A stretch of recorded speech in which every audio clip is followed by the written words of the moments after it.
after 9 years, ending off in our second World Series in 3 years with a victory over Nolan Jones and the Red Sox. It's time to wrap up the story of our Colorado Rockies franchise here. World Series MVP goes to Kyle Brown. I'm not surprised. This guy was so good once we decided to put him into the lineup, and was just such a breath of fresh air. We really needed him. Hit .531 in the postseason. That's absolutely wild. Ends up winning it over Neil Dorsey, who I think was another very deserving postseason MVP candidate with his 7 home runs and hitting .340. But Kyle Brown was just so good, and made the decision on him very difficult here for the offseason. I was planning on letting Kyle Brown and Sterling Thompson go, but after the contributions he made in the postseason, how do you let that man hit the open market? I mean, he is going to be, a free agent. We no longer have team control, so there's a chance he leaves anyway, but I think we have to at least make an attempt at bringing this guy back. We have a lot of unrestricted free agents this offseason. Chase Dollander, Kyle Brown, Sterling Thompson, Michael Kopech, Maury Lozano, Omar Figueroa, Benny Montgomery, and Smeltzer, all free agents. I think we're gonna let a grand majority of these guys go. One guy that I am interested in bringing back is Maury Lozano. I think he's just a really solid bullpen arm. I want to see how much he's asking for, though. He's asking for about $5 million a year. This is, right when we get to the long-term simulation, this team is going to start getting a lot more expensive, but we do still have quite a bit of surplus here.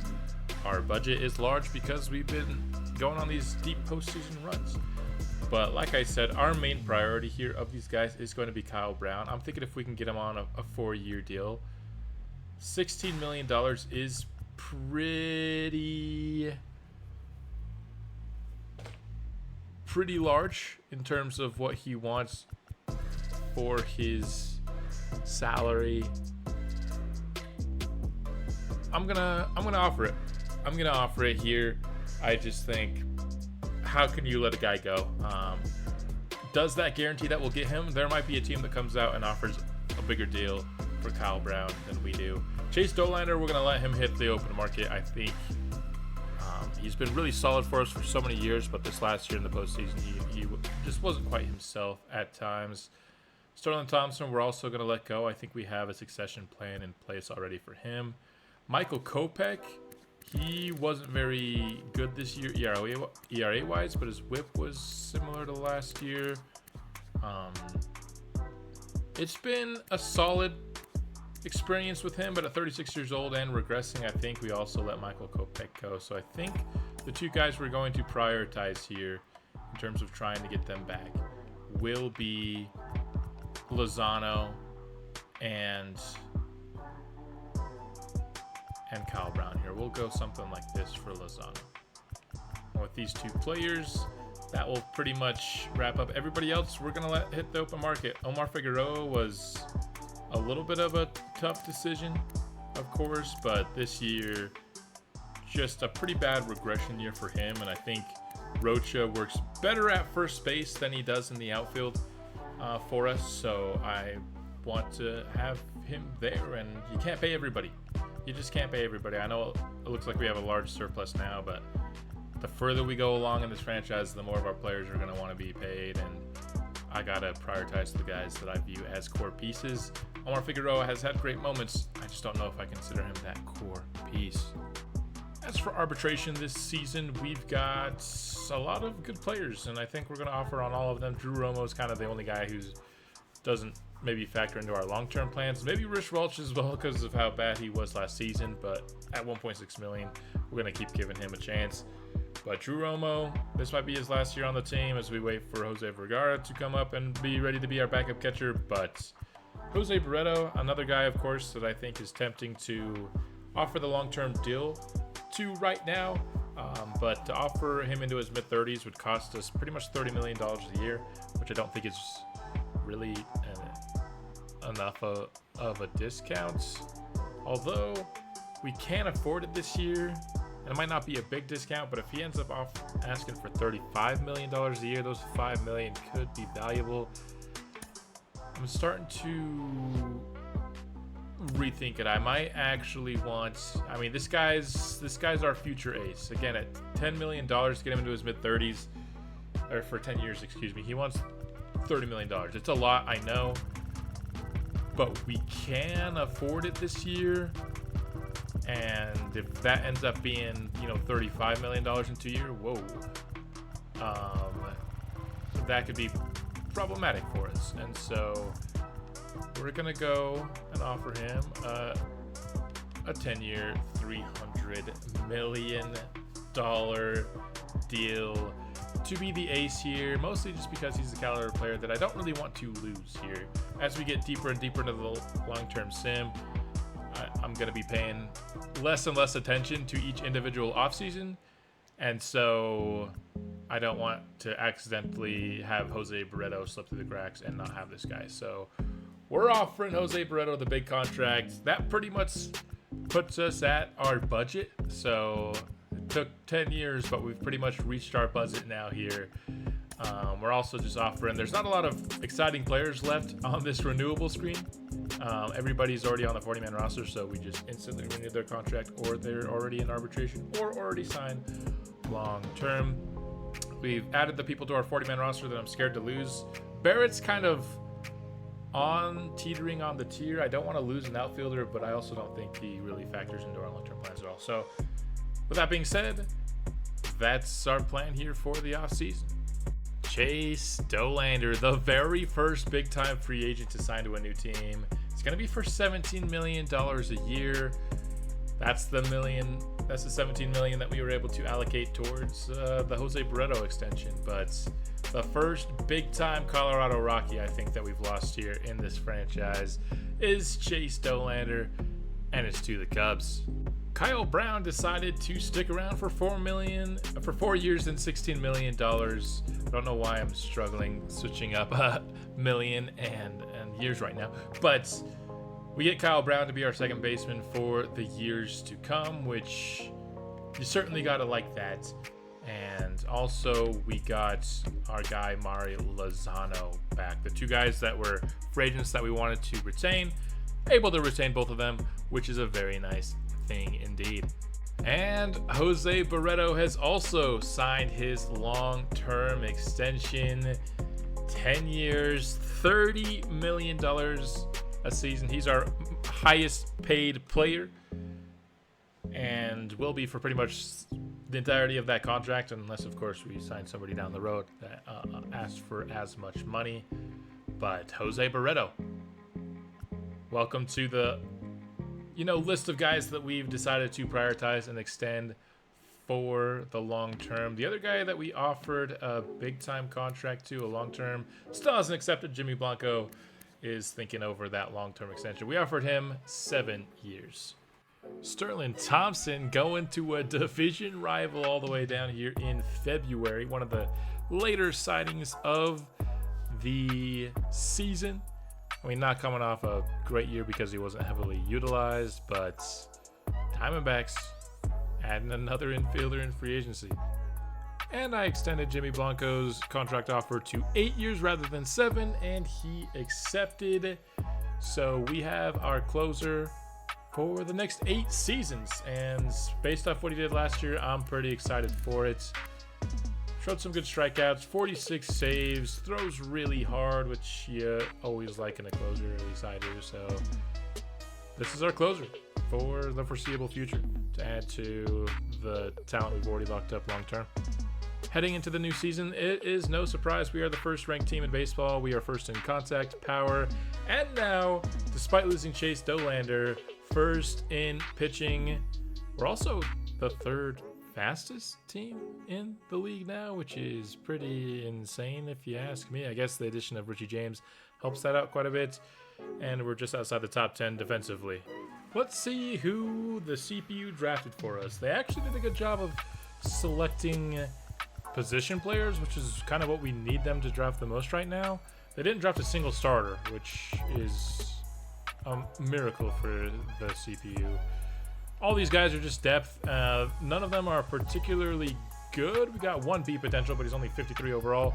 So we got some young players to add to our depth, which is, at the end of the day, like I said, all we really need at this point. So I'm going to actually call this a dub of a draft for the CPU, even though they didn't actually draft anybody good. They at least filled positions of need. That'd be a 101 win season for our Rockies here. Once again, over 100 wins. I believe that's our third straight season, so we are certainly on a hot streak now. We'll be facing off against the Diamondbacks, but before we get to that, of course, let's go ahead and talk about the seasons we just had from our players. Rafael Murillo, 38 home runs, his highest of the last 3 seasons, also his highest average of his career at 332, back over 1,000 OPS. This guy is not slowing down. 8.3 WAR, also a career high, and this guy's had a lot of really high WAR seasons, so that's a nice feat. Jose Barreto up to a 97 overall now. He had himself a really solid season. The whip was higher than it's been the last couple of seasons, but the ERA in the low 3s is good. His strikeouts per 9 did go down a little bit, but his WAR was higher than last year, but not as good as 2 seasons ago, which still remains his highest season. Really good stuff, though. I like what I'm seeing from Jose Barreto.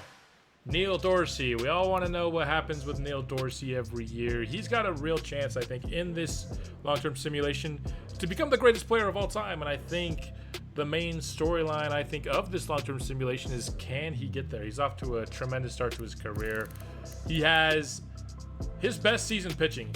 3.2 ERA is his best. You know, this one's close, but it wasn't a full season. So a 3.2 ERA, 106 whip is also his career best. Gotta love it. A 3.4 pitching WAR, his highest strikeouts per 9 of his career so far. Had a crazy 14-1 season last year. A lot more losses, but also a lot more wins on the board this time. But let's see how he did at the plate. 45 home runs. Now 5 straight seasons of 40-plus home runs for our guy Neil Dorsey. 129 RBIs and 341. Tied for his career high with over 1,000 OPS the second time in his career, and an 8.0 batting WAR, which is his career high by 0.1. So another excellent year. I think you gotta think he's a really good candidate for MVP once more. Ethan Salas, very up and down year. This year kind of looks like something in the middle. Not nearly as good as his breakout year 2 seasons ago. Better than his season last year. Ends up with his OPS in the high 700s. Would love to see it in the 8, but 795 is not very far away. 6.1 WAR is his 3rd highest mark of his season. So an above average season for Salas from what he's shown us. I don't know if we're ever going to get back to this 9.8 WAR kind of season. Jimmy Blanco, signed him as our long-term closer this year. Another year of 46 saves, only 3 blown saves this year compared to 5 last season. A 3.0 ERA, sub 1 whip. He had 63 strikeouts in 54 innings. Really good year there. His best strikeout pace, his best walk pace, and a decent home run pace. You want that to be around 1, and it is in the low 1s. So all of his per 9s are at least in the 80s now. He's got a couple in the 90s. 98 hits per 9 is pretty incredible for Jimmy Blanco. Brian Doe. He is not really doing much to improve that contact. As you can see, his contact went down 1. Only a 2.28 average for him. Not hitting a leadoff anymore. That was Richie James against lefties and Kyle Brown against righties for us this year. He had 29 home runs, though, which is his, high 20s into 30 is pretty much what this player has been for us for several seasons now. WAR at 4.1 is actually his lowest for a full season. That's because of that average dip.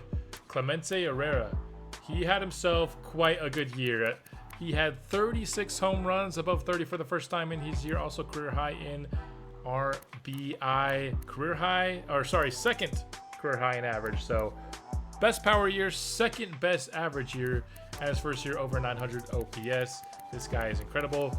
Back in his right spot in right field. 6.7 WAR is easily his best season so far of his career. Gordon Pringle at 24 years old is up to a 92 overall. Some really good development from him this year, and was awesome. This year. You gotta love it. 3.8 WAR, good strikeout pace, really good home run pace here from him. Love that. James Unger, I think, is about at his max at this point, but he also improved this year over last year, more similar to what he was 2 years ago when he had a really good year. Solid strikeout pace, his best WAR season. Robbie Barreto. We got a lot of players to go through here that are really good. He not quite as good as the last couple of years, but still really good for us. Kyle Brown.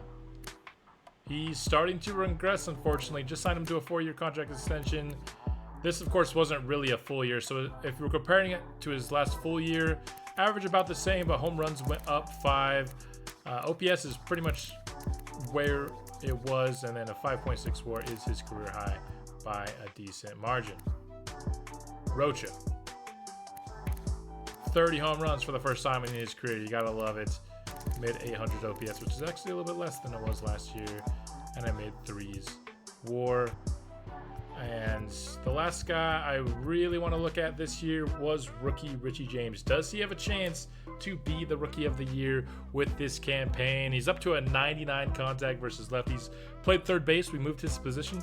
He's going to play our long-term third baseman here. He just has a really good arm, and maybe not the power you usually expect from third base, but we have above average power at shortstop, so I'm willing to go for it there.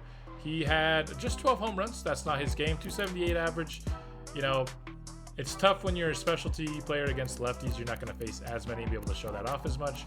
But, you know, nearly reached 800 OPS is really good, and that's because his walks to strikeout ratio is excellent here. Ends up with a 2.8 WAR in his rookie season. So that's pretty much it for the guys I wanted to see about their season. Now let's go ahead and look at leaders and awards. So Gordon Pringle had the highest win percentage. I didn't even look at his wins. Barreto had the most wins, 19. I need to look at wins more often because I did not know that. Jose Barreto pitched 3 shutouts and pitched the most innings in all of baseball. So I think so far, really living up to that 10-year, $300 million contract. And now let's go to the batting side of things. Neil Dorsey led baseball in home runs, in RBI, in batting average, in hits, in runs, and then Murillo comes in there and gets that slugging percentage from him. So I think we might be seeing the 4th MVP award in 5 years for Neil Dorsey. Cy Young goes to Gordon Pringle. Okay. You'll love to see it. I looked at that season. It was very good, don't get me wrong. Cy Young, though, our second Cy Young in this series, of course. Chase Dollander won a few years ago. And Neil Dorsey is now a 4-time MVP. Also the winner of your batting title. And the Triple Crown. He barely missed out on it a couple seasons ago. Gets it this year. Off to an excellent start here in our long-term simulation. Unfortunately, the Rockies would be eliminated in the NLCS here in year 10, so no chance for our 3rd World Series here in year 10. Let's try again in year 11. It looks like we had some trouble scoring here, scoring 3-2-0. 4-6 in the last game isn't bad by any means, but offense kind of came up short here in the playoffs. I do want to show you the lineup that I used here. So for the most part, it was similar to what we've done in the past. We had Richie James hitting 9th against righties, but 1st against lefties.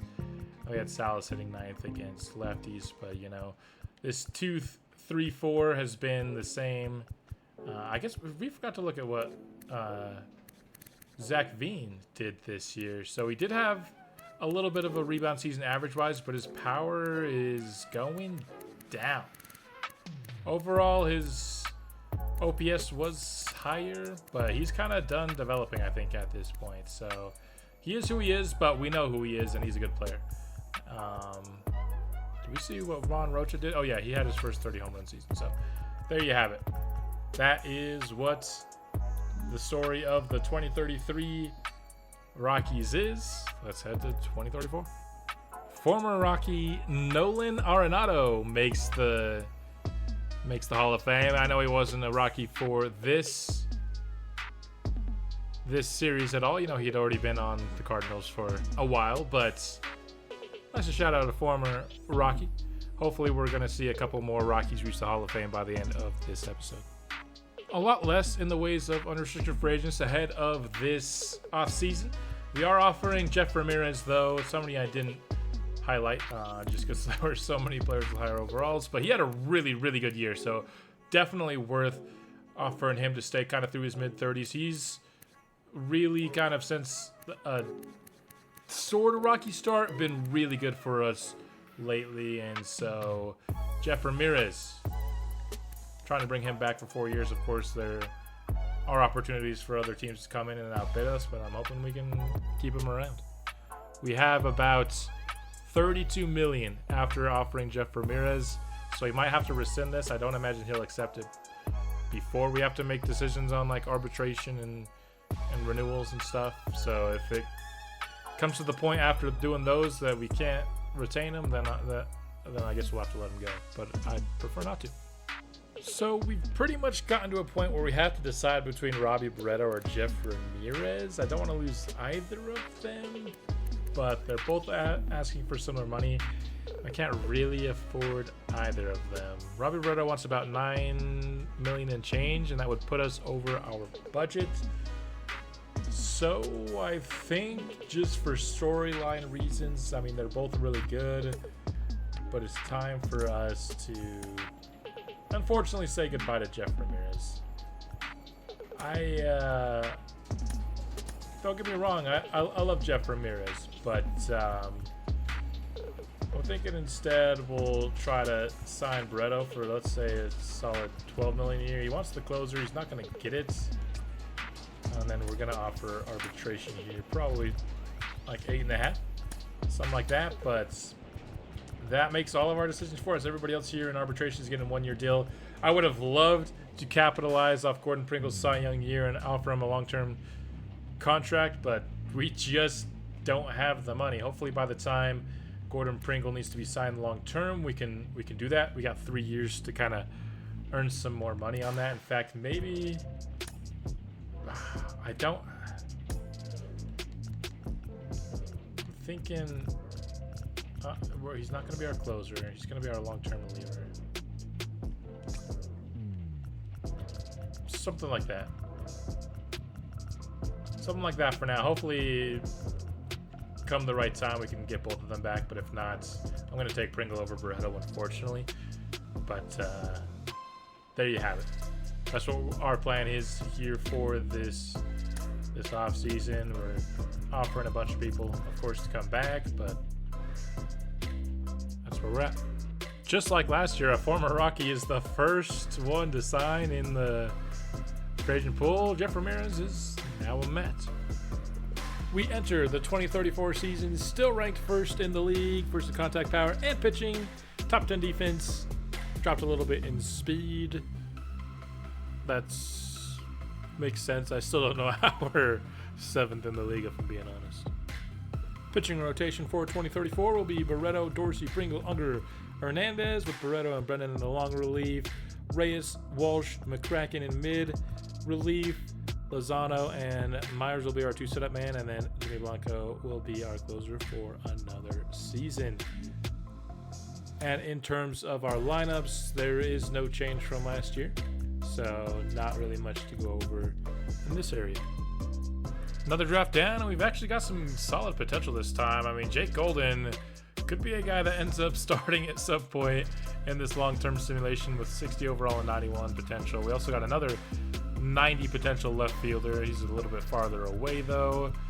Didn't get much in addition to that, but a couple of guys who could be good players for our minor league team. I mean, Corey Salazar is already good. He's just not getting much better. So this draft, another good job of, getting some position players. 2 catchers. I don't know if we needed that, but it is what it is. 115 wins here in 2034, aka year 11 of the franchise. That's the best we've been all series long, and of course we'll get another bye week before we take on another divisional opponent here in the first round. Time to once again take a look at the stats. Murillo continues to be at a 99 overall, career high 47 home runs for Rafi this season. Only last year he had more RBI, but 333 average is his career high. Back-to-back career highs there. Another season over 1,000 OPS. Yet again, career high 9.8 WAR, almost double-digit WAR for Murillo. He already has a 62.3 career WAR. He's 27 years old. This guy is insane. If we didn't have Neil Dorsey, we'd be talking about Murillo's chances at being considered, an all-time great. And I wonder how many MVPs Murillo would be in the running for if it wasn't for his own teammate maybe getting in the way. Jose Barreto did not go up an overall. That makes me think he might be capped out. We initially drafted him at 99 overall, but it might have dropped down to 97. That's pretty conceivable here. His best strikeout pace here. I said last year I was going to pay more attention to wins. Few less wins than last year, but also some less losses. Did improve on his NL leading innings pitched from last season. ERA worse than last year, but whip is better. Very good pitcher. Very good pitcher. Neil Dorsey. What did he do this year? Under a 3 ERA this season. Whip did go up to 1.2 here. Got those strikeouts per 9 over 8. So his strikeouts are up to 72. Pretty solid there. Like to see that. 53 home runs. So career highs in home runs for both of our superstars. They combined for 100 home runs, these two players. That is absolute insanity. No wonder we won 115 games this year. The average dropped, but I mean, it was going to drop from 313. OPS remained above 1,000 and was his career high this year. Also tied for his career high in WAR. You gotta love Neil Diamond Dorsey. And I think we're going to witness another MVP season, number 5 already. Probably at least going to be, top 2, but I'd be surprised if he didn't win it again. Gordon Pringle up to a 96 overall. Oh my goodness. He's so good. And he was better than last year. This might be back-to-back Cy Youngs.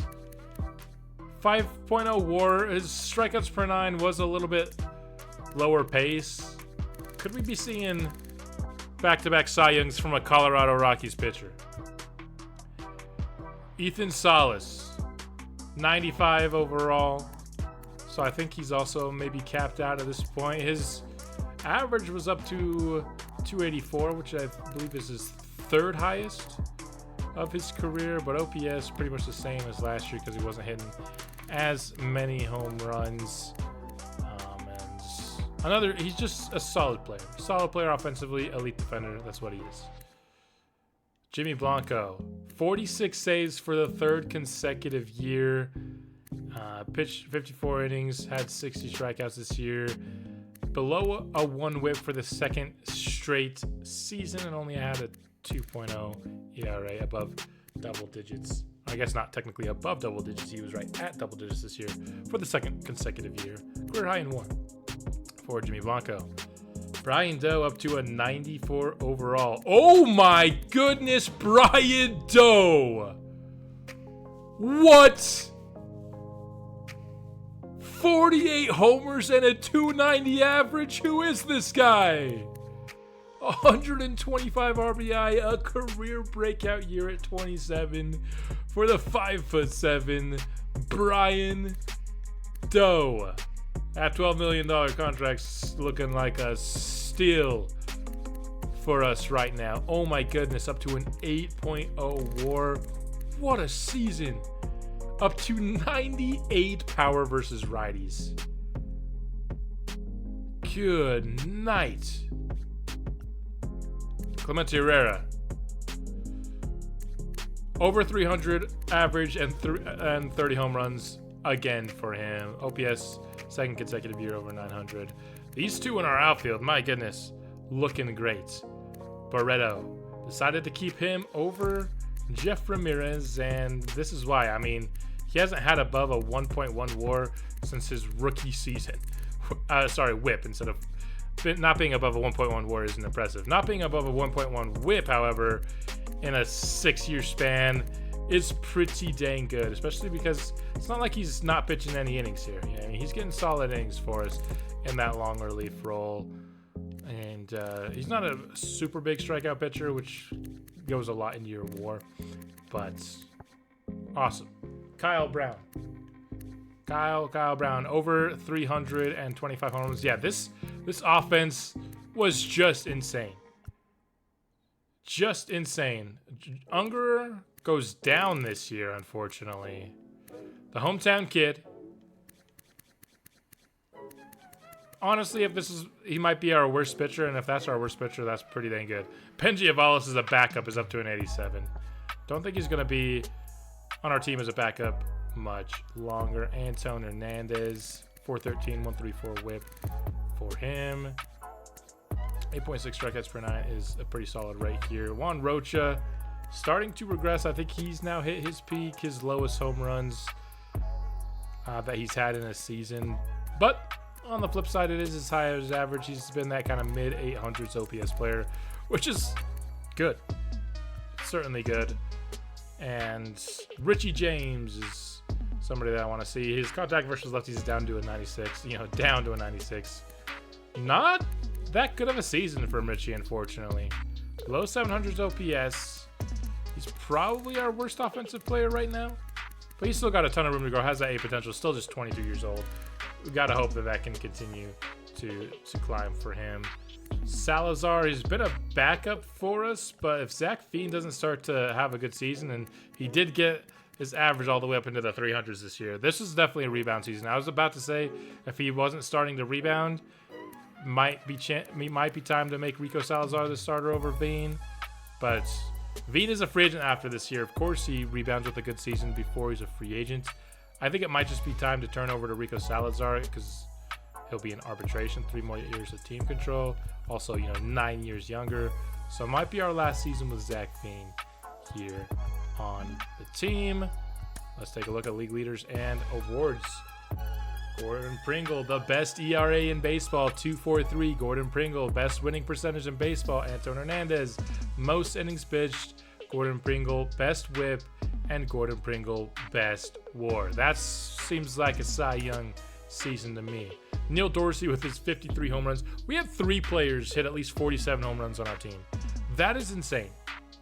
That is insane. Kyle Brown had the most doubles in baseball.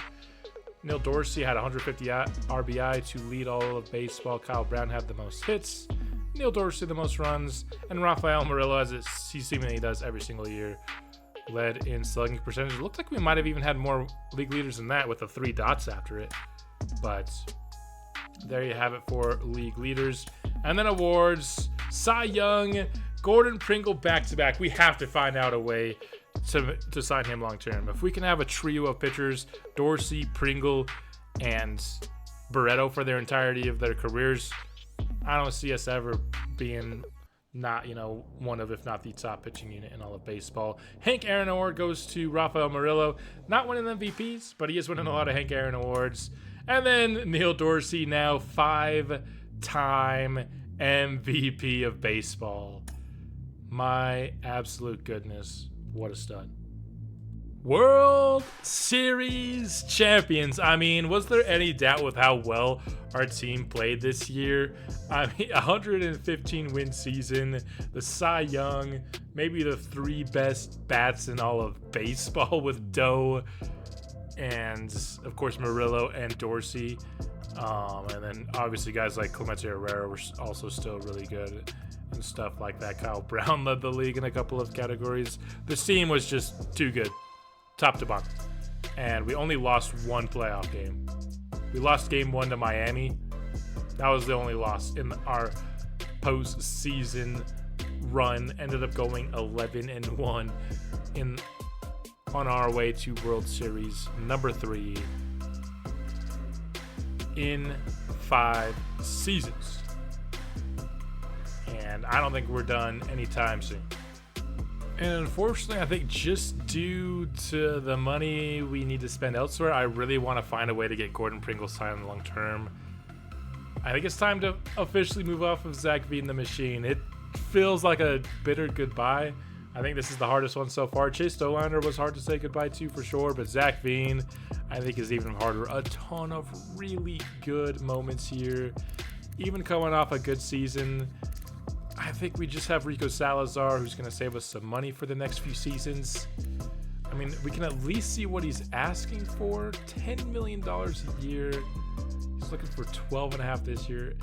I think that's going to keep us from signing Gordon Pringle long term. And after back-to-back Cy Youngs, I just got to prioritize Pringle.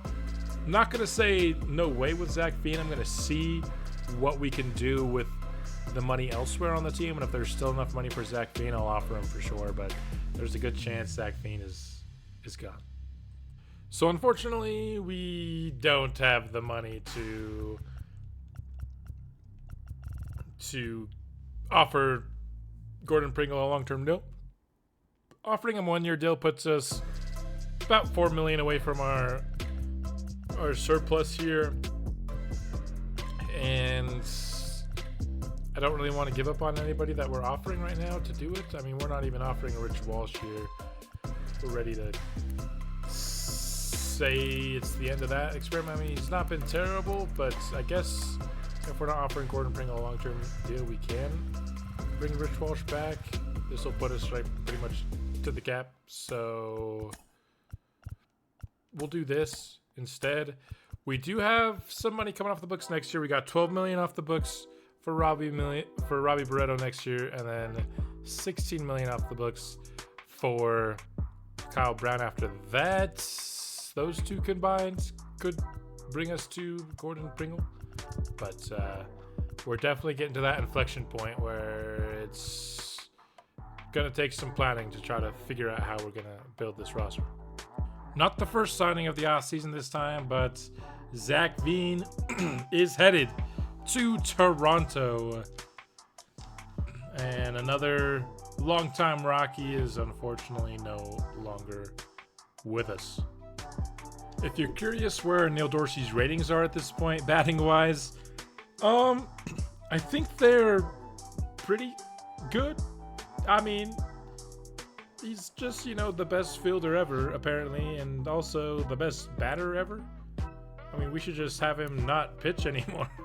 And he'll be the best corner outfielder of all time. But, of course, we've been keeping him at DH for energy reasons. But, yeah, these ratings look pretty good. No wonder he's had all the success that he's had at the plate with ratings like these.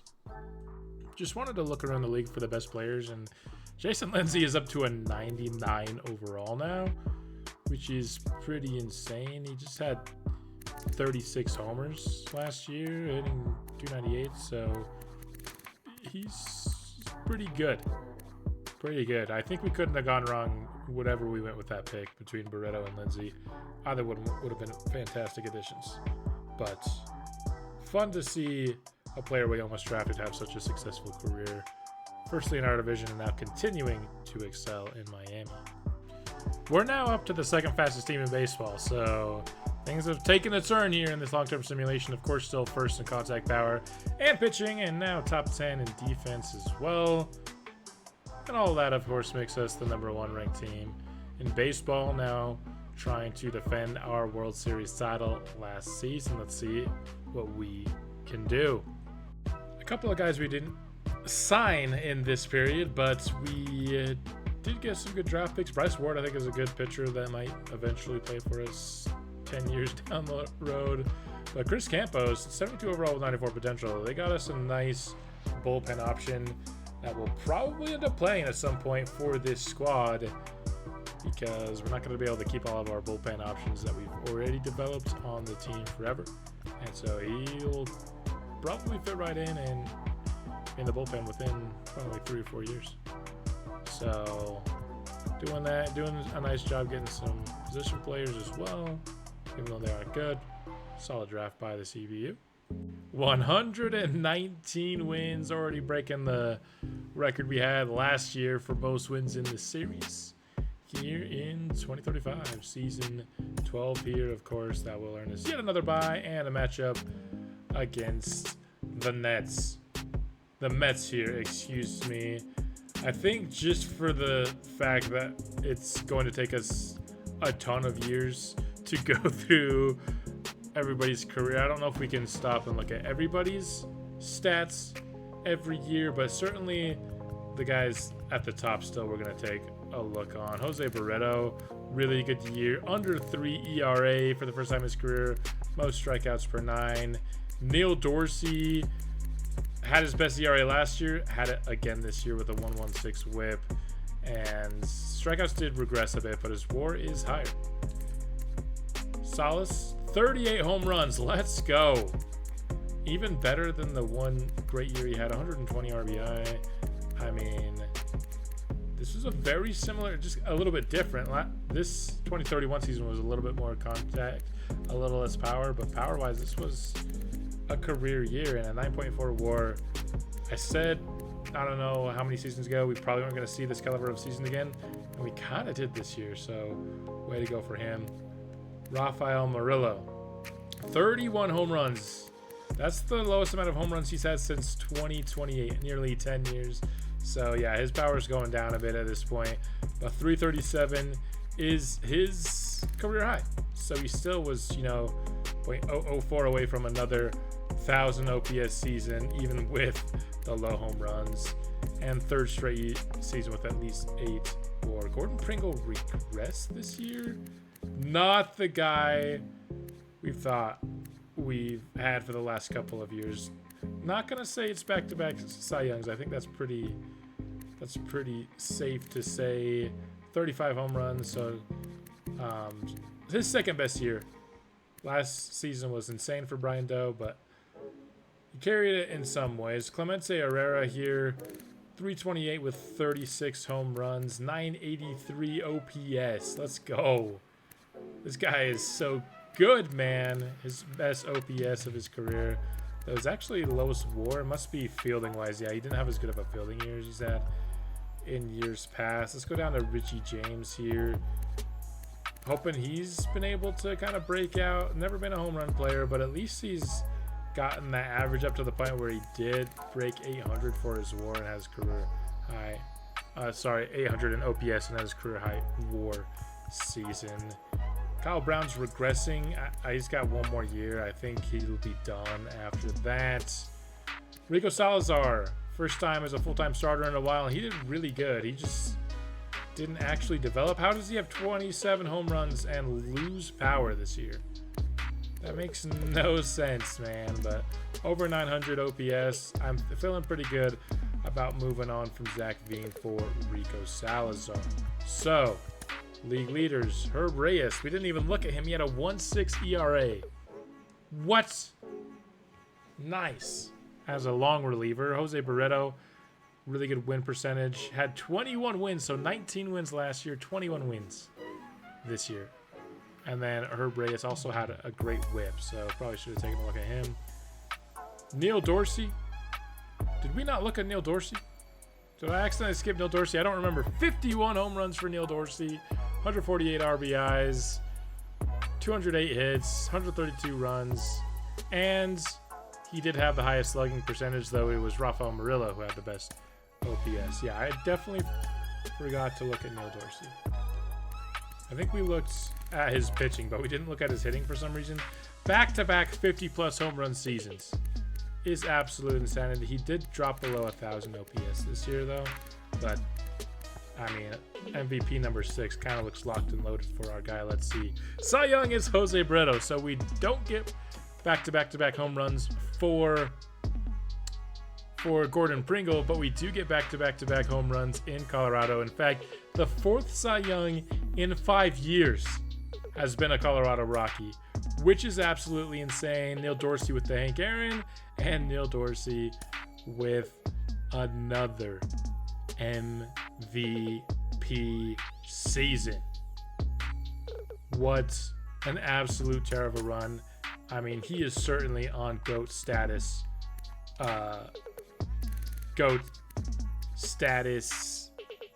Pace right now. I couldn't think of the word pace. 328 home runs. He's 26 years old. 328 career home runs.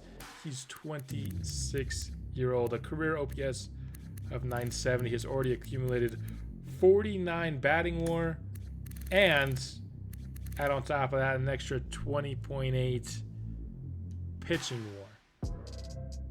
Absolutely insane stuff from our superstar Neil Dorsey. World Series number 4 on the board for the Rockies, beating the Oakland Athletics in 5 games. Not quite as dominant of a postseason run this time. We lost 4 total games in the postseason compared to just 1 last season, but still 4 World Series championships for this Colorado Rockies team. This is so far the best start to a long-term simulation I've had, easily, by a mile. We have 3 exclusive free agents, and unfortunately I don't think we can bring any of them back. James Unger is already regressing down to an 84. I mean, he's gone down like 6 overall from his peak already, and he's just 28. I don't imagine him coming back up, so I think we got to let him go. It was a great story. Used our second trade on him, and unfortunately didn't play a massive role in our franchise, but did play some, of course.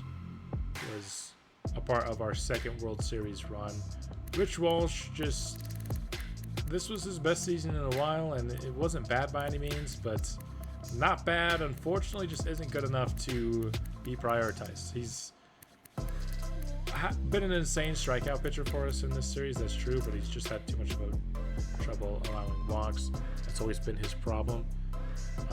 Robbie Barreto's probably the toughest guy to cut bait with. We're not cutting him. He did have a regression year this season. I just want to keep Gordon Pringle. I know Pringle didn't have his best year this year, but he's shown the ability to play over a 2-season sample size at a Cy Young level, so I kind of want to keep him around. Hate to split up the Barreto brothers when Robbie's just 28 years old, but unfortunately I think that's just going to be the best option for us. I do have to fill a couple of coaching spots, but that's not really important enough for me to include it here in the long-term sim. We'll see what we can do contract-wise this offseason. If we have money, I'll prioritize bringing back Barreto if I can. So here's Herb Reyes stats. Skipped over him, but of course we got to look at it now. 163 innings pitched, so big up in production. He pitched a lot in that long relief spot. It did so well doing it. 3.9 WAR. Struck out a decent amount. Walks are good. Home runs per 9 at .44. That's really the difference here for him. I forgot to show it when it came up, but Robbie Barreto is now on the Royals, so big get for them. Really sad to see him not on the team anymore. We're getting to that point here in the long-term sim. So Richie James ended up taking it all the way to arbitration, and he won. I think that was like barely over what we got, but it's okay. Gordon Pringle decided not to sign his long-term extension. He's getting paid $7.3 million next year. We'll try again next year when we have a little bit more cash, because Kyle Brown will no longer be under contract, but there you have it. We haven't had many go to arbitration. Those might actually be the first 2 we've had go to arbitration here in this series. 121 wins. Now, I didn't realize it last year. I think we won 118, right?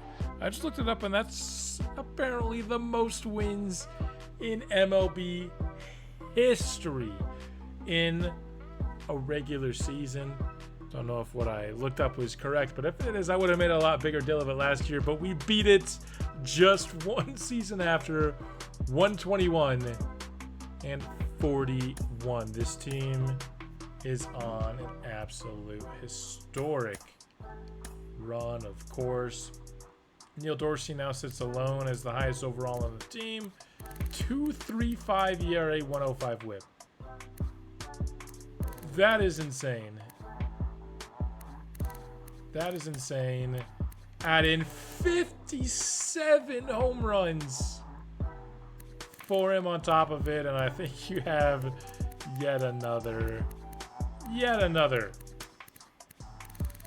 MVP award for Neil Dorsey. Jose Barreto. Looking good, as always. Very consistent and good pitcher. Pringle back up to a 96. Back to his usual ways. I want to get this guy under contract this year. He's an unrestricted free agent.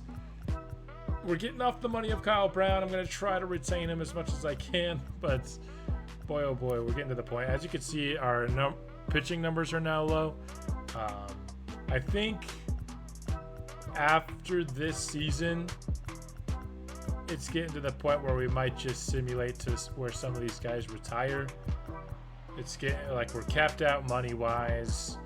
So I'm going to try to sign one last player, I think Gordon Pringle, and we're going to see where these guys' careers go.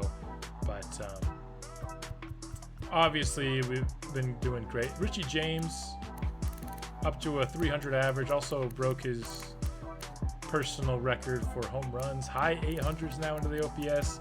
So this is going to be one of the guys that kind of leads us into our next part of our team. Of course, we're going to try to keep him as long as we can. Only have 2 more years of team control. So there you have it. Here we are, looking good. Let's look at Brian Doe. 36 home runs, so 1 more than last year, higher average as well. A little bit closer to the 2034 season. But he actually has a higher WAR than that. His career high in WAR. You love to see it. Clemente Herrera dropped in average a bit, but the home runs are still there. RBI in the triple digits. WAR is where it's been. Now, Murillo's starting to decline. He's only 29 years old. How is he declining so rapidly, especially with the season? Like, this might be his worst season, you know? So I get it in that sense. But a guy with a 900 OPS should not be declining at 29 years old. You know what I'm saying? I don't know. I might have to undo a little bit of this. In fact, I'll just do it now. One of my big things with this game is, what's the reason why these guys regress way sooner than they should? That only gives them a little bit better. Probably could reduce his decreases a little bit more.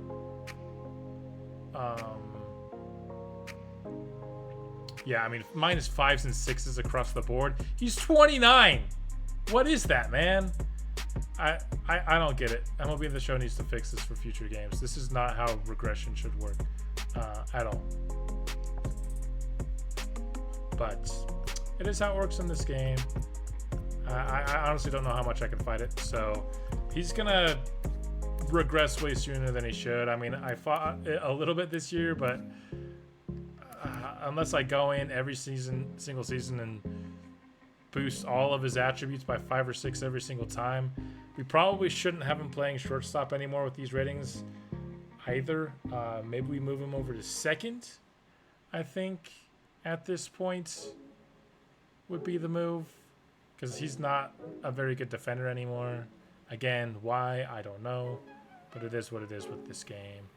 And it's what made our White Sox long-term sim for our draft to only not have any Hall of Famers. I think he's done enough prior, and you know, he'll still be good next season. He's not already, but at the rate he's declining, he probably has like 2 good seasons left, and they'll be done at like 32, 33, which is not how it is in baseball.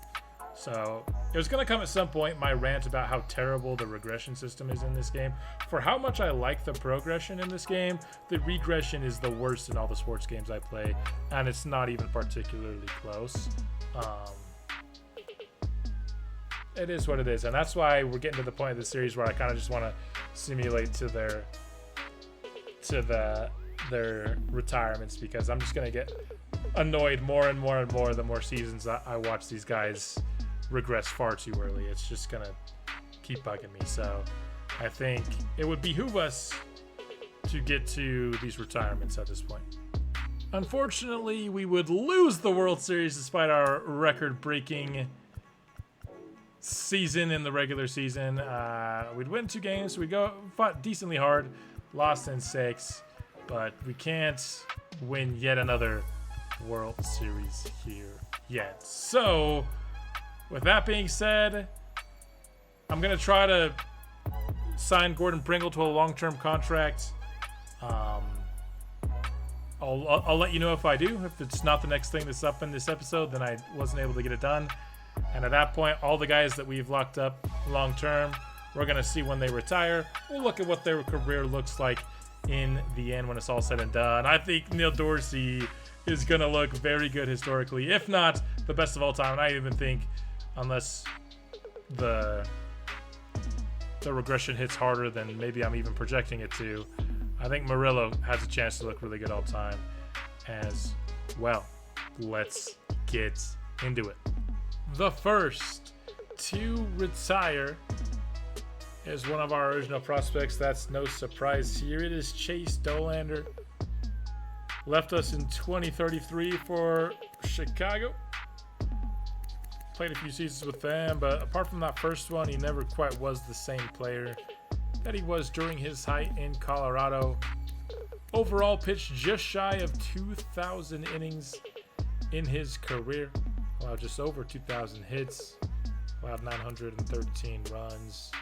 Had a career 4.14 ERA with 1,900 strikeouts, 609 win percentage, and a career pitching WAR of 30.2. Will that be enough to land him in the Hall of Fame? We'll find out in just a moment. And of course, with the next thing I did being cutting to a retirement, yes, we've gone a few years here into the series. We have lost some players. Gordon Pringle is out despite my best efforts. Richie James is also out despite my best efforts, and I've turned CPU roster management over to the CPU at this point. 137 wins, 282 games started for Chase. The ace Dollander held that ace spot for several years for us, passed it on to Jose Barreto. I'm very grateful for the role that he played. He was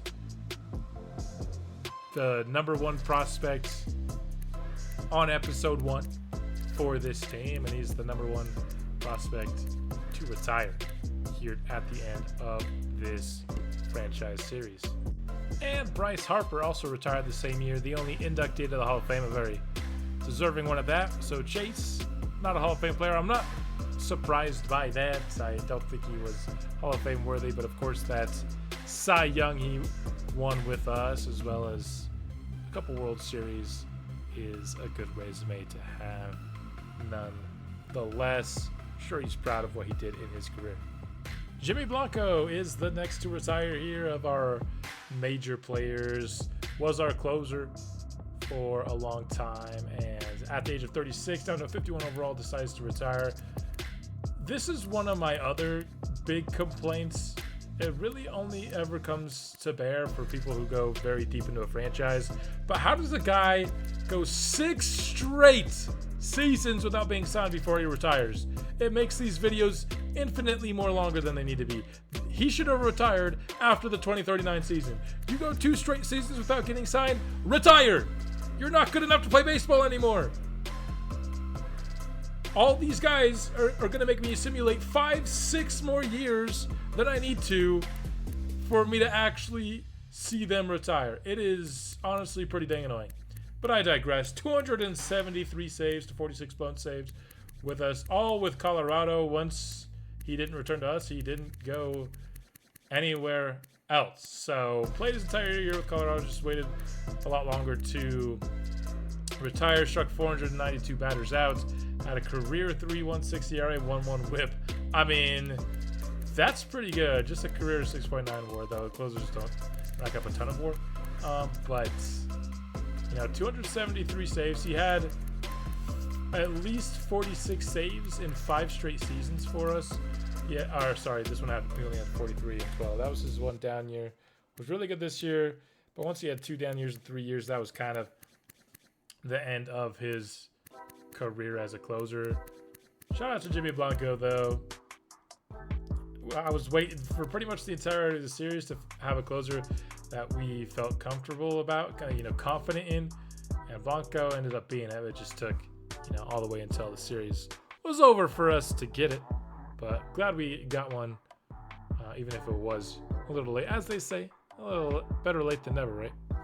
Ethan Salas calls it quits at the age of 37. Another guy who played his entire career with the Colorado Rockies. Played in 2,159 games for us. Had 2,200 hits in those games. 307 home runs, drove in over 1,000 runs.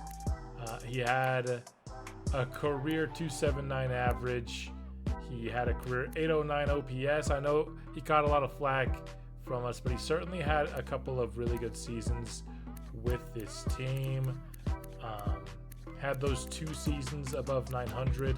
Had a couple here in the 800s as well, but most of his seasons ended up in that 700 range, but those good seasons propped him up over 800. 83.2 position player WAR. Doesn't put him, in the all-time ranks by any means, although it's not terrible. 83.2 would put him actually 38th all-time in WAR. That was a little bit higher than I thought it would be. So 38th all-time in WAR. I mean, that doesn't include anybody who has gained WAR in this series. I'm just looking at baseball reference page. But so it wouldn't be that ranking now because there are some current players would have definitely surpassed that in here. But easily still like a top 50 WAR player all time because he was about as good as it gets at defense for a catcher. Does that bring him into the Hall of Fame? I guess we'll have to find out whether the next thing I show you is Hall of Fame or not. Sterling Thompson waits until he's 42 years old to retire. Doesn't play baseball for 5 years. Finally decides to hang it up. Just heads up, you're going to hear me complain about that a few times here as we finish off this episode. Of course, went from Colorado to Arizona. Showed that earlier here on the long-term sim episode. Had one really good year. I mean, it was still a 230 average, but that 33 home run season in the year that we kind of broke out and became a contending type of team was really fun. Other than that, mostly a player that made his contributions mostly on the defense. 22.5 career WAR for Sterling Thompson. And here is the Hall of Fame. For this season, Ethan Salas does not make it to the Hall of Fame, unfortunately. But Soto, Corbin Carroll, and Devers do. So congrats to those 3. You honestly rarely see more than like 1 or 2 in the Hall of Fame. 3 is pretty rare, but Salas did not make the cut. Probably needed to contribute a little bit more on offense to do so. Kyle Brown, 42 years old when he hangs up the hat at 45 overall. Ended his career with 3 years in Miami after leaving Colorado, but of course the majority of his success came with us. 7,200 at-bats in 1,800 games for him. Just over 2,000 hits. Just under 200 home runs, drove in 850 RBI, had a career average of 277, career OPS of 772, Certainly a player that was a little bit more hot and cold, 33.1 WAR, but a very good contributor, of course. Won both postseason and World Series MVP for our final Season 9 live stream World Series victory. I think we wouldn't have won the World Series had we not decided to put him in to the regular lineup partway through that off season. Caps off to Kyle Brown for a very good career. He was, a 4th round pick in our first draft? Maybe 5th? I can't remember. I think it was a 4th. So definitely outplayed his draft slot for sure. Omar Figueroa calling it quits at age 40 here as a member of the Nationals, even though he hasn't been playing MLB baseball for quite some time now. He had, honestly, only about half of his career, maybe even less than half, with the Rockies when it was all said and done, but certainly his best years were with us. Although, actually, never mind. He went to San Diego and hit himself a lot of home runs. I might have to take that back. 39 home runs, so he might even consider himself more of a Padre than a Rocky, but certainly filled a role for us for his 5 or 6 years with our team, and I liked the pick. Ended up turning out a little bit better than I even thought it would, and I was hopeful for the pick when I made it. So that's off to Omar Figueroa. Not a Rocky, but Jason Lindsay has decided to hang it up, and I'm interested to see if he makes the Hall of Fame. I feel like he should. He played for 3 different teams in his career and had 10,000 at-bats, almost 3,000 hits, 350 home runs, 1,300 runs batted in, a career 285 average, a career mid 800 OPS. His career WAR of 112 is pretty dang good. Again, this doesn't account for any of the players who gained WAR throughout this series, but currently on Baseball Reference, that puts himself at number 12. Nope, I lied. It puts himself at number 14 for most WAR in MLB history. I feel like that's got to be enough to put him in the Hall of Fame. So now if he makes Hall of Fame and Jose Brito doesn't, that's a little bit of maybe we made the wrong choice, although obviously both of them were excellent players. But I just want to see if he can make the Hall of Fame. And in the same season, Rafael Murillo, who at one point we switched over to second base once his defense got bad enough, he is retiring. Now, this is a guy that has to be a Hall of Famer. Not looking very good at the age of 39, but that's why he's retiring. It's been a few years since he played, but a man who played his entire career with the Rockies, played nearly 2,200 games, had 2,500 hits, 500 doubles, 551 home runs. The record in baseball is 762, so a couple hundred below that. Wasn't a record breaker by any means. We saw his regression starting to hit, but never hit below 24 home runs. Even, when he was, I don't know how old he had been at this point, but very old, still hitting for solid power. And these 2 seasons towards the end, I guess one right here, were the only seasons he hit below 30 home runs.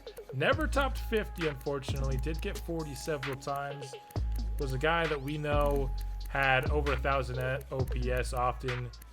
Never had below 900 all the way until 2038, where he never reached 900 again. But from 2037 to 2027, that's 10, 11 years, he never had below 900 OPS. That is insane consistency. His WAR only ends up being 87.5. It certainly fell off in a big way. But the raw numbers are absolutely there for this player, I think, to make the Hall of Fame. WAR-wise, 87.5 puts him at 32. 32 all time. So hopefully we'll see where that puts him here, but he's got to be a Hall of Famer, right? If he's not, then something's wrong with this game. That's all I'm going to say. This will be the proof in the pudding. If Rafael Murillo does not make the Hall of Fame, something is wrong with this game's regression system, because he was 100% off to a Hall of Fame start to his career, the first ever draft pick in this franchise. So many good moments throughout the series. And in a universe that doesn't include Neil Dorsey, I think he certainly could have been the face of the franchise. He's kind of already the co-face of the franchise, but I think he could have been kind of the lone gun that led us to a World Series if he needed to be. He just didn't need to be. And what an insanely good baseball player. I sure as heck hope he makes it to the Hall of Fame. We'll have to see. I haven't been doing a good job at doing this with other players, but I got to do it for Murillo here. We got to look at all of his awards. 2026 Rookie of the Year, was a 4-time Hank Aaron Award winner, was an All-Star 8 times, playoff MVP once in 2040, and a Silver Slugger 8 times as well. Never won MVP. Again, would he have in the absence of Neil Dorsey? I think it's certainly a possibility. But we live in a world where Neil Dorsey exists, and I'm very glad that he does. And so, Rafael Murillo, in addition to all the crazy stats, definitely was not lacking in terms of awards. Zach Veen finally retires. Okay, you're going to hear me go off again for just a second. He's 44 years old. He's 36 overall before he finally retires. This guy, you have to scroll down several seasons, and he hasn't played baseball. I have been waiting for this guy to retire for 8 seasons. He finally did it. He's been below 50 overall for at least 5 seasons. It's crazy. MLB The Show, please stop torturing me. But anyways, Veen the Machine, one of the most clutch players on our team, had multiple walk-offs in the playoffs in this series. He had a good peak here. These kind of seasons right here, these 3, probably his peak right there, kind of the mid to high 260s with 30 home runs plus, and of course the clutch as well. Integral part to our 2 World Series that we got prior to the long-term simulation. Didn't quite maybe have the start or the end of the career, but that part right there in the middle was very good. And finally decides to retire. I mean, what is this? What is this? And Rafael Murillo does indeed make it to the Hall of Fame, though Jason Lindsay does not. Vladimir Guerrero Jr. does, so congrats to him. But Murillo makes it to the Hall of Fame. That is actually the first player I've been able to put into the Hall of Fame in my draft-only franchise. And well deserved. I'm glad the terrible regression didn't end up forcing him out of it. But Jason Lindsay not making it is a little crazy in my opinion. He was absolutely a Hall of Fame caliber player based off of his stats and how long he was good. But you know, if Murillo had to make it in order for Jason Lindsay not to, that's obviously a trade I'll make 10 times out of 10. Jose Barreto calling it quits at age 40, down to a 53 overall here. Last played for Colorado in the year 2043. That's how far we are. I mean, we're even farther than that, but Jose Barreto, 212 wins for us. Of course, another player who played every single game in Colorado for us, which you love to see. But started 462 games, pitched nearly 3,000 innings for us. Struck out just under 2,300, ERA of 3.64, WHIP of 1.19, and a career pitching WAR of 39.8 on the board, which is, of course, pretty solid. Not going to put you anywhere close like on all-time records or anything, but had a really good years post Chase Dollander and even before Chase Dollander left, but was our ace for many years after that until, of course, as it does with everybody, Father Time eventually came back by on these last couple of years. We're pretty left, but up until then, I mean, a lot of really solid pitching. A little bit of a shaky start, great stuff. A little bit of a shaky end, but for the most part, of his 15 years of MLB service, 11 of them were really, really good. And so awesome pick for us. Don't think this is a Hall of Fame pitcher, though. I'd be pretty surprised if he made it, but I wouldn't complain by any means. I mean, I love it. So we'll see what ends up happening with Jose. Two-time award-winning pitcher for the Colorado Rockies, Gordon Pringle, hanging it up at the age of 39. Unfortunately, as I hinted at earlier, we couldn't keep him. So he wasn't a career Rocky by any means. In fact, almost had as many years with Toronto as he did with Colorado, it seems. But ended up starting 389 games, 169 of them were wins. And he pitched just under 2,500 innings, over 2,000 strikeouts, 3.5 ERA, 1.20 WHIP, 6.33 winning percentage, and a career pitching WAR of 44.5. Didn't end up seeing him in action all that much, but here in the beginning portions of this long-term sim, he was excellent, and I really wish we could have kept him for the long term. No surprise here, but neither of the great pitchers, Jose Barreto and Gordon Pringle, end up making it to the Hall of Fame. So far, just Rafael Murillo.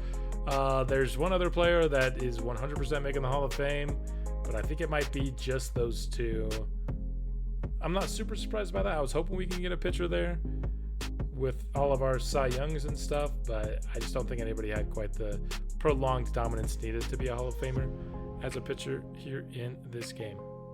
Clemente Herrera, 43 years old when he decides to be done with his career. Another man, he technically retired as a member of the Boston Red Sox, but plays his entire MLB career as a member of the Colorado Rockies. Played over 2,000 games for us, 2,500 hits, 471 triples, 432 home runs, drove in over 1,300 runs, had a career 295 average and an 877 OPS and a career 57.8 WAR.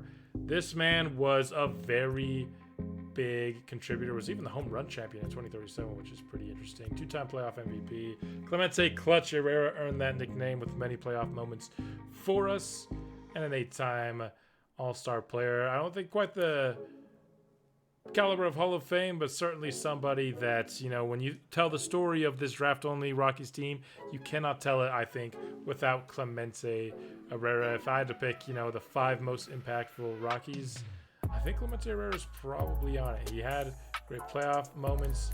He had really good seasons for us.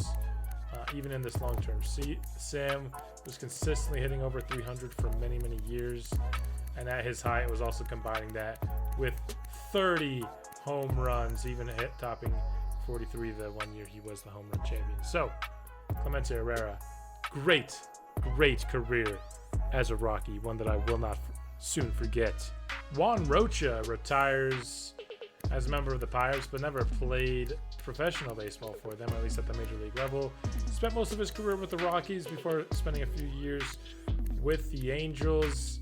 Played in under 2,200 games, had 2,200 hits, 355 home runs. This is another caliber of career that we've seen in the past. It's just very, very good. Gonna be somebody that will be, you know, I guess in the 2050s, people will go back and remember, I remember Juan Rocha. Oh yeah, I remember, and he was good. He's, you know, that caliber of player. Not many awards, 2-time All-Star, and of course Rookie of the Year, but was a fun player. A little bit we got to see him towards the end of our franchise series. Whoa, this is a surprise, but a very welcome one at that. Clemente Herrera is a Hall of Famer. I thought we might only get 2, but we are gonna get a 3rd here at least, and that's, you know, there's a couple other players that haven't really retired yet. The biggest ones are, of course, Dorsey and I think Brian Doe. Richie James hasn't retired yet either, but Clemente Herrera, a Hall of Famer. Let's go. You'll love to see it. Herb Reyes decides to wait till he's 45 years old to retire. Another guy like Zach Veen, who, come on, man. But anyway, Herb certainly had his ups and downs with this team, and I think You know, the 2035 season was insane from him. He actually had a couple of really good years once he left our squad as well. But a career 3.09 ERA and 1.18 WHIP in over 1,000 innings pitched is really good for Herb.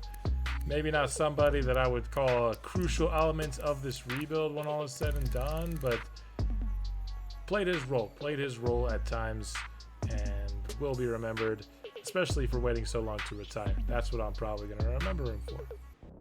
Brian Doe has retired at the age of 45. He, much like Zach Veen, milked it for all it was worth. Should have retired 10 plus years ago, but decided to stick around for a little extra.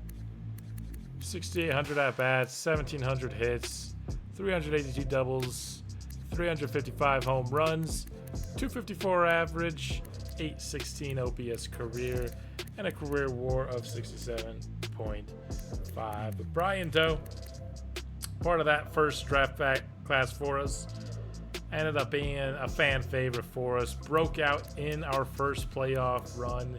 Wasn't even a rookie yet. The automatic double. The short king, Brian Doe. Congrats on a great career. 3 times World Series MVP. I will say in this long-term sim, we've won the World Series 3 times since we've been focusing just on the retirements. And so, yeah, there's been a lot of World Series, but the fact that even with all of them, he's won 3 World Series MVP is still pretty dang impressive. A 4-time All-Star, 4-time Silver Slugger, and a 1-time playoff MVP. And it wasn't even the year he was a World Series MVP. Now, supposedly, you could only go 30 years into the future in MLB The Show 24 franchise. That's what I have heard, and this is year 30. So this is the last season we can go, and somehow we've made the World Series. I don't know how it happened.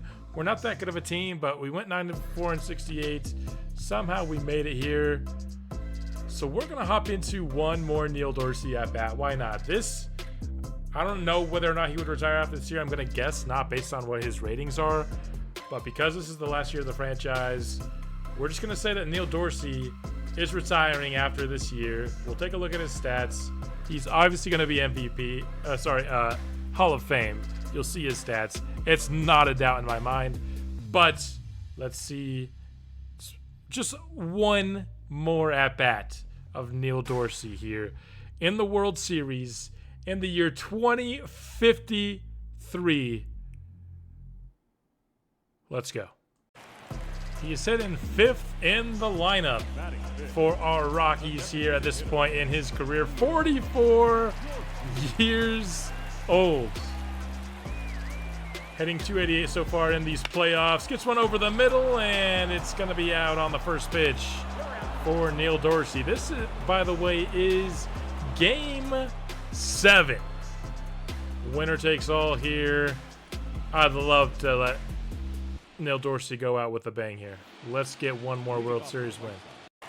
Back up heat. 1 man on, 1 out here. Bottom of the 3rd. Rockies now have a 2-0 lead here in this winner-take-all game. Dorsey looks at the splitter here. Pretty much every single person that's playing is somebody that we're not going to know. I mean, we're 20 years into the future from our last episode.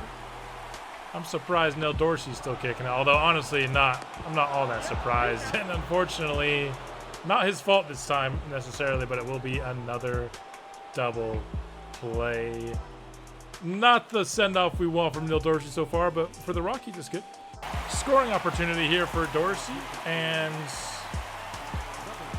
I almost accidentally simulated his at-bat. I don't know what happened there, but we are here. Bottom of the 6th. 93% chance to win for the Rockies, supposedly. The pitching has been excellent here in Game 7. Some 91 overall lefty, I have no idea who he is. But entire 26-year career with Colorado. What an insane graphic that is, man.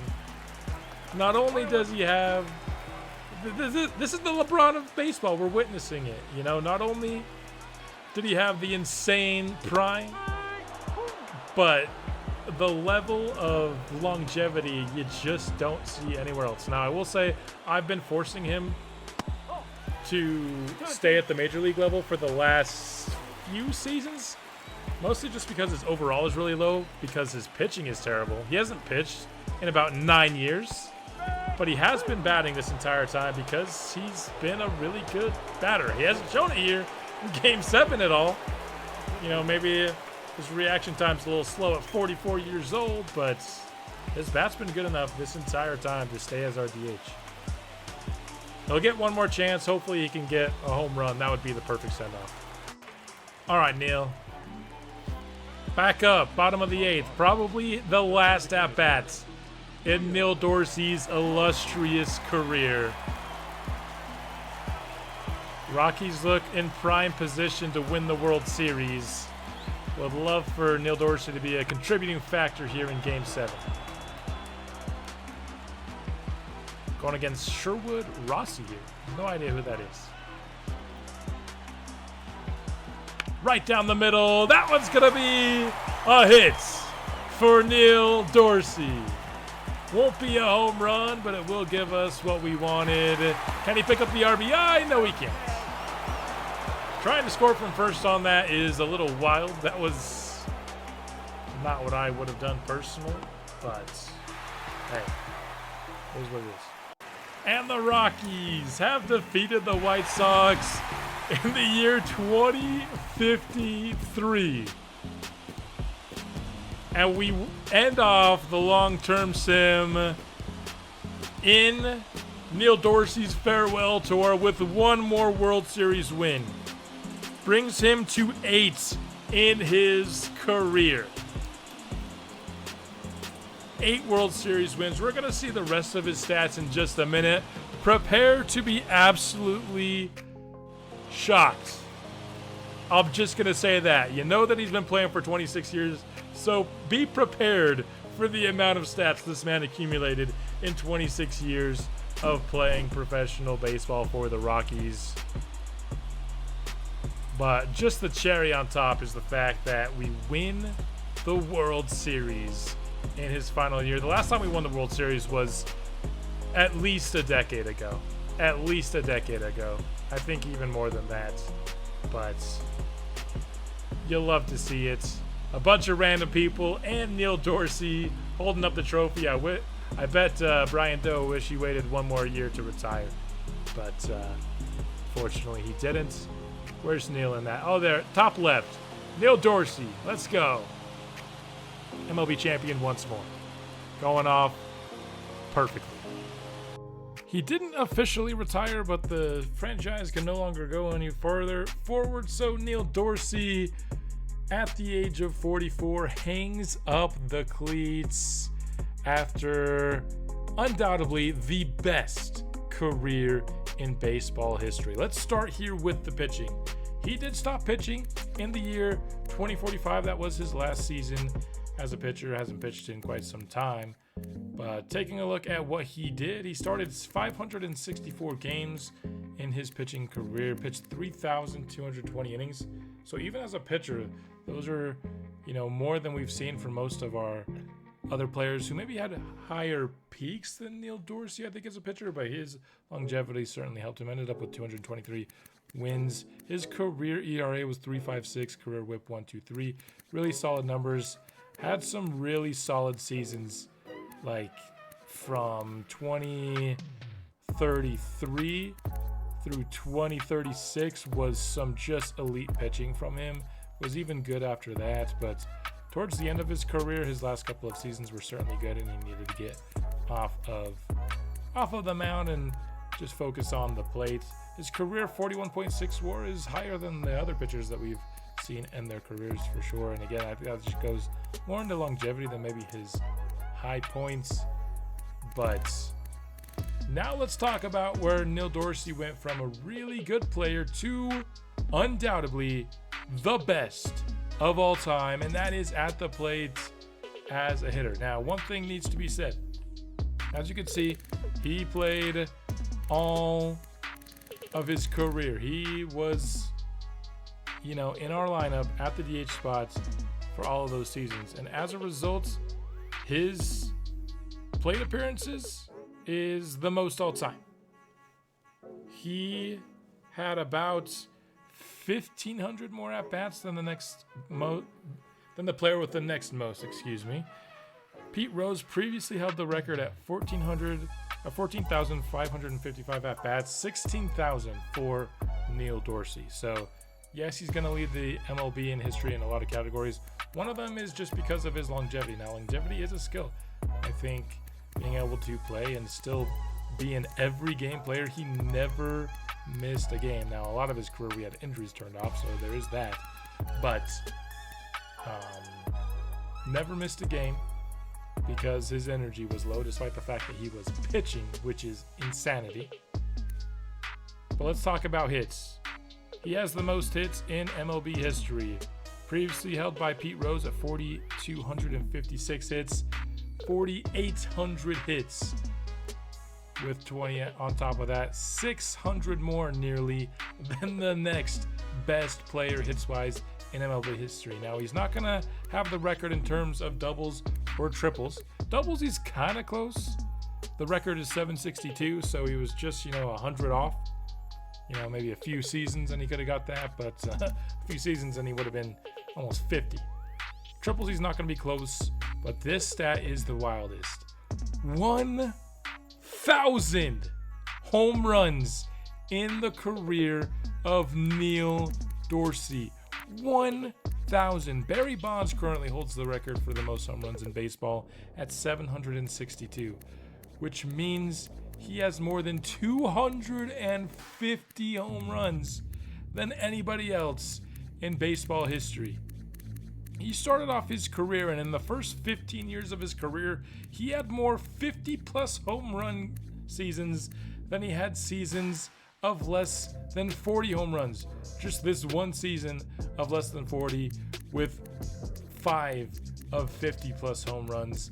Insanely consistent over a very large amount of time, and even once he was getting into the 40s, he was an automatic 20-plus home run hitter. Had triple-digit RBIs for how many years straight? 2940 runs batted in is by far another record in baseball. The previous high from Hank Aaron, 2297.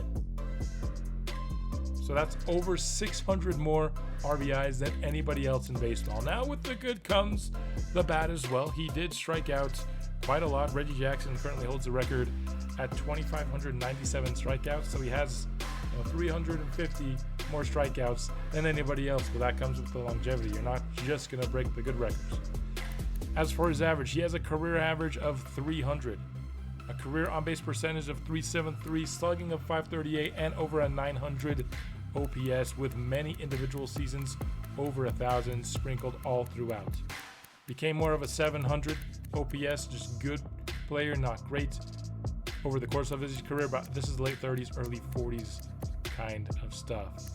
Now, when you go over to WAR, he's actually not going to have the highest WAR in MLB history for a position player. I think that is largely due to the fact that he is a DH, but this 133.7 would only have him at 7th.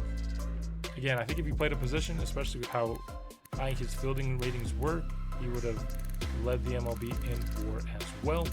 But Neil Dorsey, an insane player. We could talk about how good Neil Dorsey was for days. I don't want to spend, your entire day talking about Neil Dorsey, but I probably could. And the main question for me coming into this episode is, would Neil Dorsey end up being the GOAT? And I think unequivocally he is. There's never been a player that is, I think, even come close. The longevity certainly stands out. The multiple records at major categories stands out, and they aren't even close. It's not like he stayed until 2053 to break all those records. because he broke them seasons ago. I think the reason he stayed until 2053 was so he can get 1,000 home runs, which is just absolutely insane. I will also say that at no point in this series was I manually updating the ratings for Neil Dorsey. I never augmented the backup, sometimes like I did with Rafael Murillo to slightly extend his career. That's probably the only reason he ended up making the Hall of Fame, is because I think 3 or 4 times throughout the long-term sim, I would just bump him back up a little bit. I wouldn't do it every year, but probably like 3 times I did it. Never once touched the ratings of Neil Dorsey. And this dude can still bat. I mean, there's no wonder he hasn't officially retired, and we're forcing him to retire here because the franchise can't go any more seasons. I mean, against righties, he's still got 83 contact, 77 power, 77 vision, 77 clutch. That's why I've been keeping him in the MLB lineup as a DH, because that's still one of the better bats in baseball. I mean, maybe not one of the better bats in baseball anymore, but it's still definitely worthy of a starting spot on an MLB team. Let's look at awards. And oh my goodness, is it full. He won the Cy Young in 2036. Oh my gosh. I actually didn't know that. How many times is that MVP? That is a 12-time MVP. 12. 1-time Cy Young.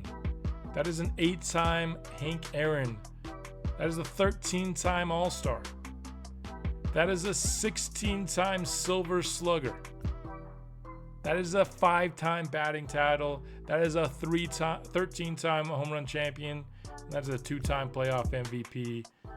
And an 8-time World Series winner, on top of being the Rookie of the Year, which just feels so punitive in comparison to all these other awards, but it just shows that he was showing his all-time greatness from the very first season.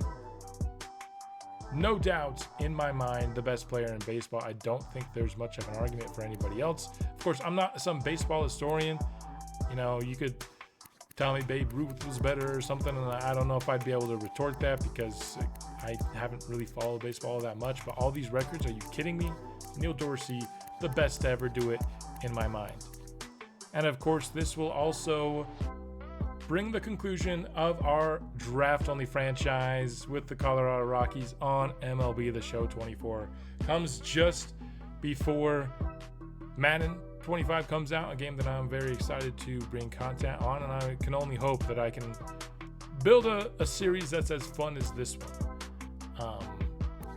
I learned a lot in this series. I had a ton of fun. Learned how I want my content style to be, not only for future baseball series, but also just kind of in general. I learned a lot of lessons, and the support and the comment section and the likes and the views really fueled what was, in my mind, without a doubt, the most fun project I have done on my channel yet. So I want to, at the conclusion here of this long-term sim, shout out everyone who dropped a single comment, who dropped a single like, who was viewing us, for viewing this this journey consistently. Without you guys, we certainly wouldn't have made it this far, and I'm certainly glad that we did, because there were a lot of fun players and a lot of fun moments here in this series, and this one that I will not soon forget. And looking forward to kicking off a brand new series here in the next couple of days. I hope you'll hop in and enjoy the ride. I'm hoping to bring back, the style similar to this one. It's hard to assimilate baseball and football. I think they're two very different styles of series, but I want to keep the comment section involved, allowing for opportunities for y'all to vote on certain decisions in the franchise. I think that's something that I did in this series that led to a lot of increased involvement that I haven't necessarily done with my Vanderbilt series, which is why that one is, or at least maybe one of the reasons why that one hasn't quite had the same level of engagement. But anyways, I'm rambling on here at the end. Just wanted to shout you guys out, those who are still watching 70 episodes deep into a franchise, to see Neil Dorsey become the greatest baseball player of all time. Again, we'll be back soon with football content, and I hope to see you then. Go Rockies.